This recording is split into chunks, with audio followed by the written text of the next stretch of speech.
Hey, it's Mark with Mark's Dodgers Cards. Back from the National. 3 amazing, exhausting days of baseball card goodness. I had 5 goals that I had going into the National. I feel I nailed it on all 5 of them. It was a great experience. Put aside all stuff complaining about the lines for food and bathrooms and lots of things that could have been improved logistically. Overall, it was a great time. Convention was awesome. I went to the one last year, hadn't been to one since I was a kid before that, and I thought that the layout this year was better. And Yeah, it was a great convention. I'm going to go through the goals that I had at the National and talk about how I met or didn't meet those goals. The first goal I had was to connect with other collectors. It's also why I started this channel. And on that one, I'm thrilled about how things went. People couldn't have been more nice and welcoming of me into this card showing, talking about collecting community that exists on YouTube. When I got there, I went into the VIP area. I paid for the all access or the extra access, early access pass, or whatever you call it.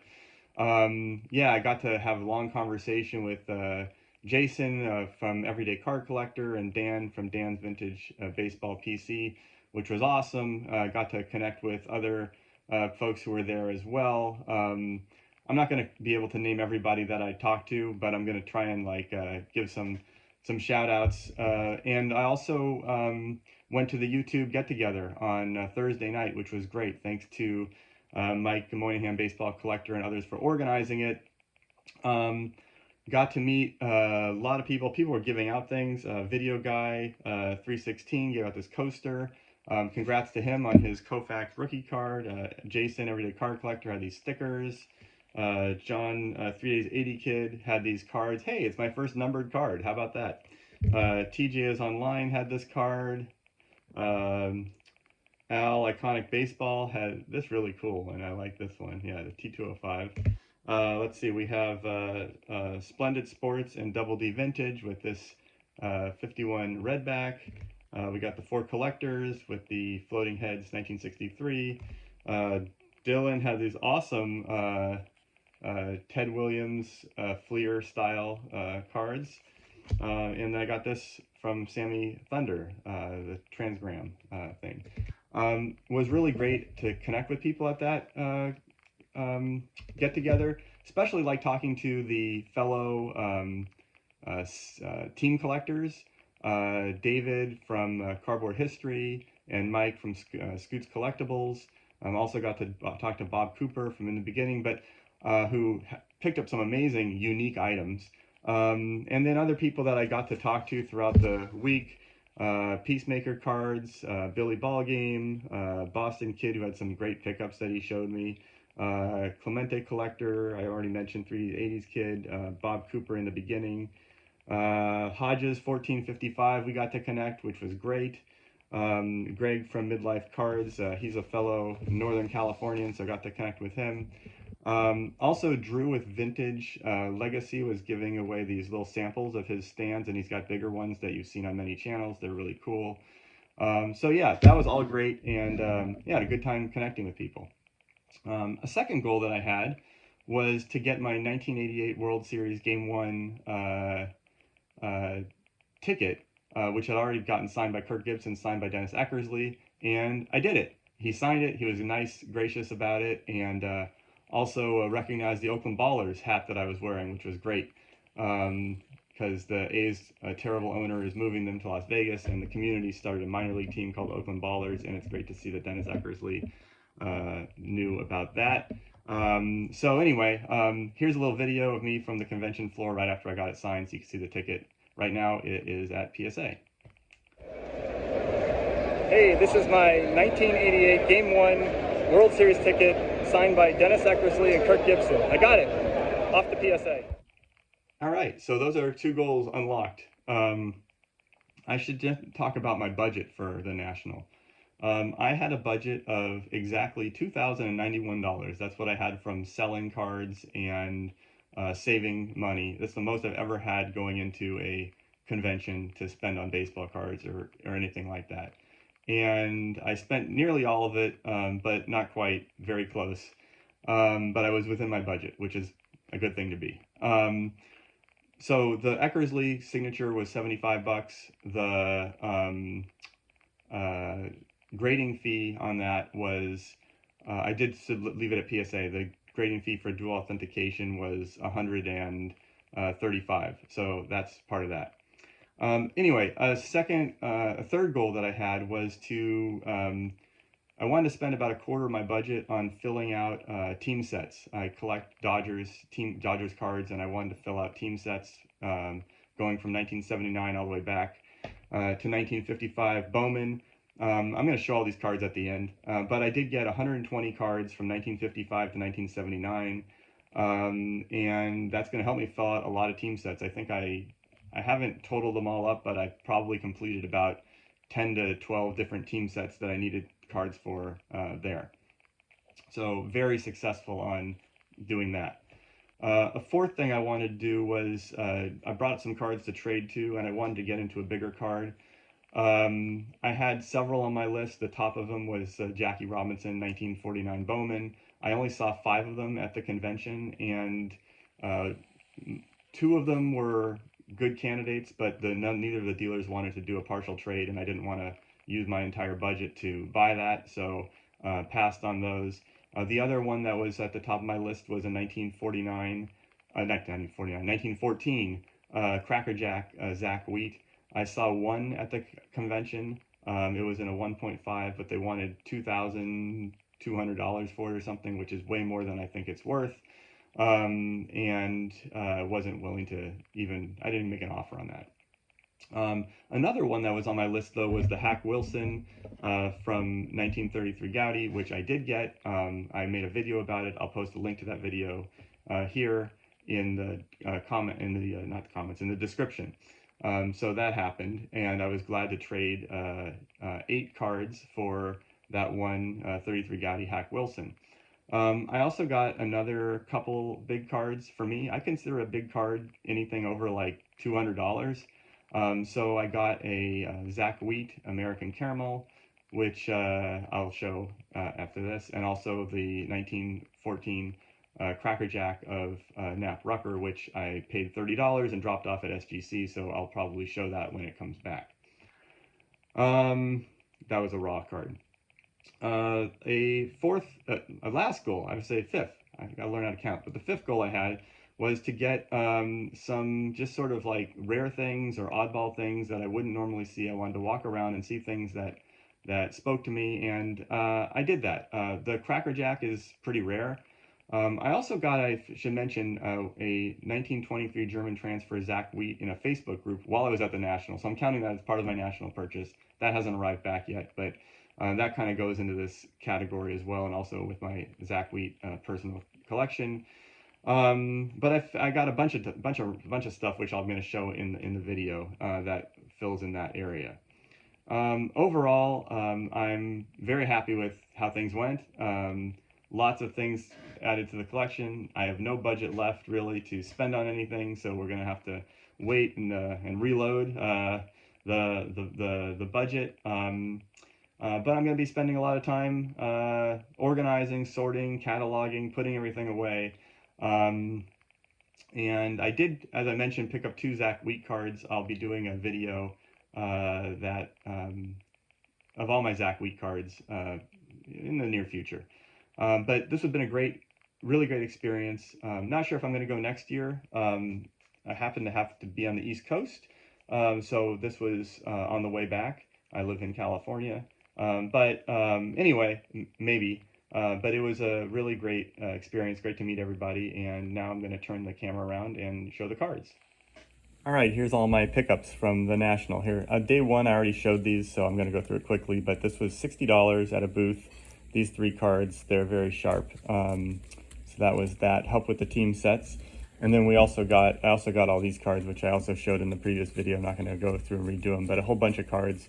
That was $75. That, along with the Cracker Jack Knapp Rucker, which I submitted to SGC, were the first day's pickups.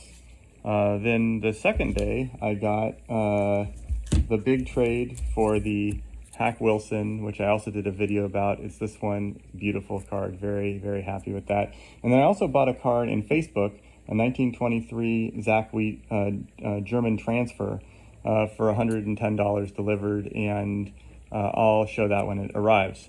But then the next big thing I did after, in addition to this Hack Wilson on day 2, was I made this really, really big purchase of Dodger cards that is going to go towards my set building. And I got all these cards at one booth, one of the same booths I went to in the first day, for $280. So I'll just go through these real quick. These are from 1977 through 79. I think they were like a quarter each, except the ones that are labeled, you can see it's 50 cents. But yeah, these are good, helping me fill, not that one, helping me fill out some team sets. And they're all really good. I'd say like ex-mint to near mint condition. Nice. So yeah, a couple stars in there, team cards, but these are ones I needed to, I hadn't really had almost no 77 to 79s. They're not expensive cards, but I'm trying to build all the team sets. So I was able to do that. In addition to these cards, which were like a quarter to 35 cents, I got a bunch of high numbers and semi-stars and other type things. This Joe Mueller is a high number from 64. This is a really tough one. 1974 signature checklist, team checklist, unmarked. Got that. A bunch of 1955 Bowmans. I'm getting close to finishing this team set. I'll just go through these fairly quickly, but these all have no creases on them.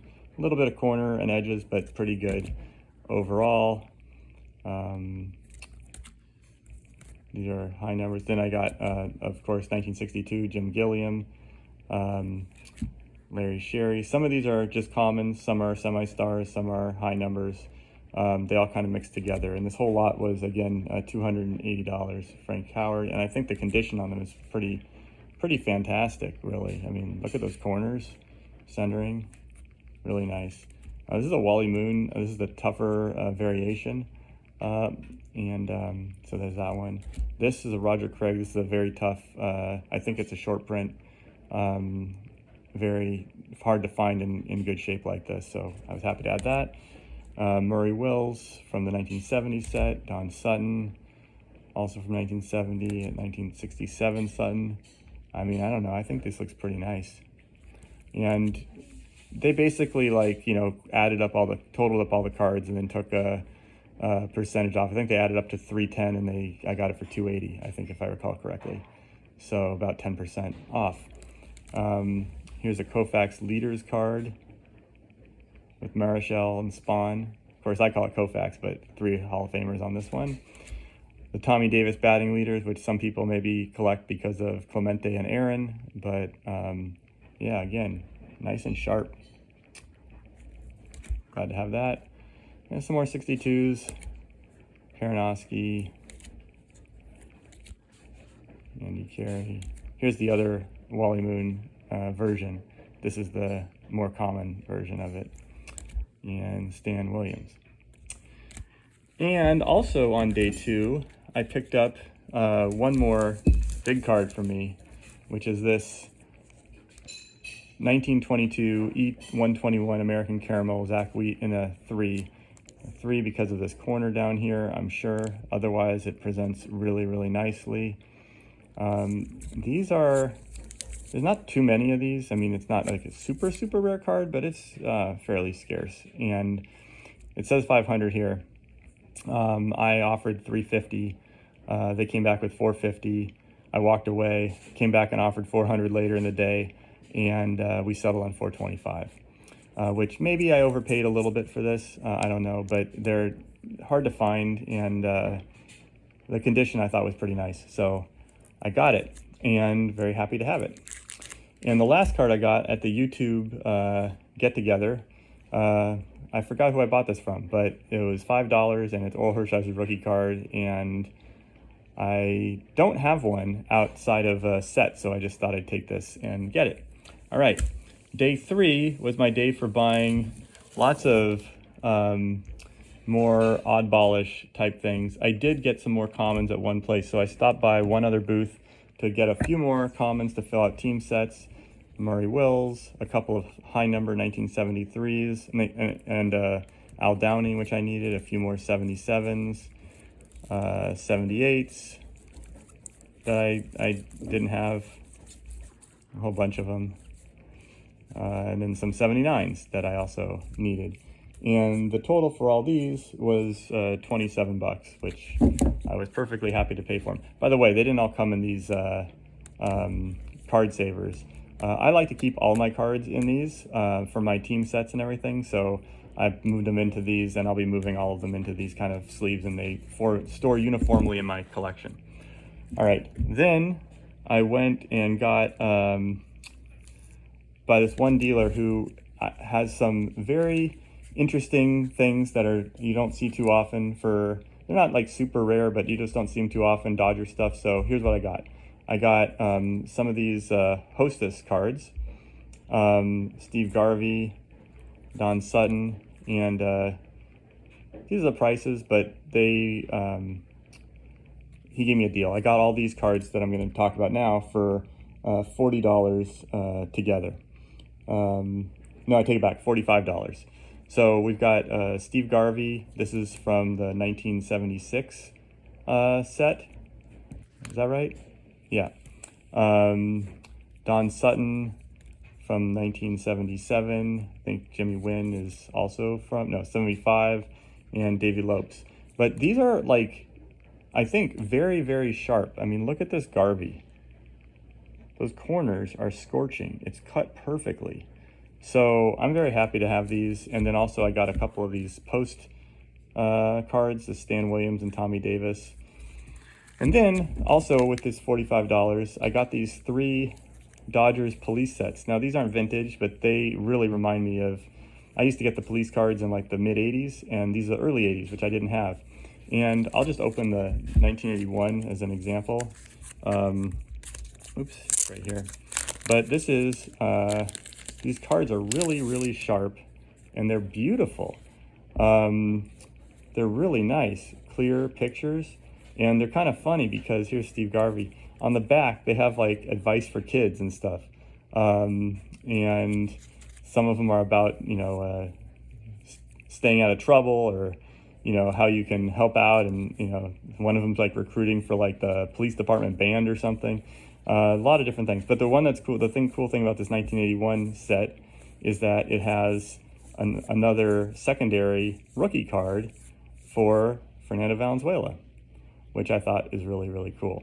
So I got that. So anyway, I got those 3 sets and these other cards for 45 bucks. Then I was wandering around and I bought this card. Why did I buy this card? This card was listed at 25. I got it for 20. Play ball of Stormy Weatherly. Well, I, from childhood, have had a collection of people with like odd names and different kind of names. I did a video about body parts and names and whatnot. Anyway, so you can see I got the Stormy Weatherly. I kind of wanted it. There's another one I want from this set, Soupy Campbell. I'm waiting for that one, but this one I just thought, 20 bucks. It's a nice shape, no creases. I take it. Then I went by this the booth that I bought those 280 bucks cards before, and I got these ones. I hadn't had one of these. My part of the goal, as I said, was to get some more oddball stuff that doesn't come up quite as often, and I didn't have in my collection. So I got this. This is a peel-off Sandy Koufax, which is in really nice shape. And yeah, I never had one of these, and they're not rare. You can go on eBay and there's a whole bunch of them listed, but I never had one, and so wanted to pick it up. And Sandy Koufax, for, it says 38, I paid less than that total for these 3 cards. I paid 40. I'll take it. And then I also got this rub off or something of Tommy Davis, which I thought's pretty cool. And then I also got the peel off of Tommy Davis also. So these 3 together were 40 bucks. And then the last thing that I got was last thing I bought was these 1910 to 1912 Sweet Caporal cigarettes pins of Dahlin and Rucker for Brooklyn. And again, I don't have any of these. I think they look really cool. and they were listed at 25 each. I offered 20 each. They accepted that, so I got these for 20 bucks each. The last thing I did was take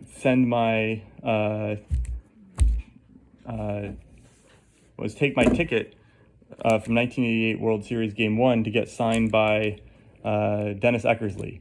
And he signed it, and so now that's off to PSA for authentication. And here's a little video of it.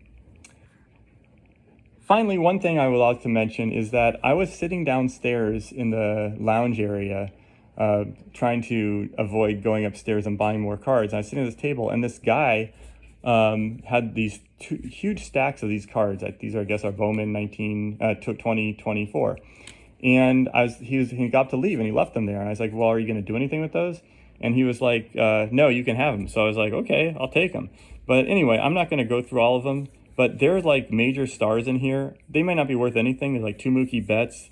There's 2 Ohtanis, Judge, Freeman, Scherzer, Kershaw, like all the Trout, all the big stars. Yeah, I don't know. It's kind of cool just to take them. I don't know if they're worth anything or anything about them. There's also some prospects, but that's it. So anyway, those are all my national pickups. I'm very happy with all of them, especially this one and this one, and the Cracker Jack Nap Rucker, which is off to SGC. So I'll do a little show and tell about that one when I get it back. And I can't wait to get my Eckersley, Kirk Gibson signed 88 ticket back as well. But anyway, those are all my pickups, and I know this has been a long video, so thanks for watching.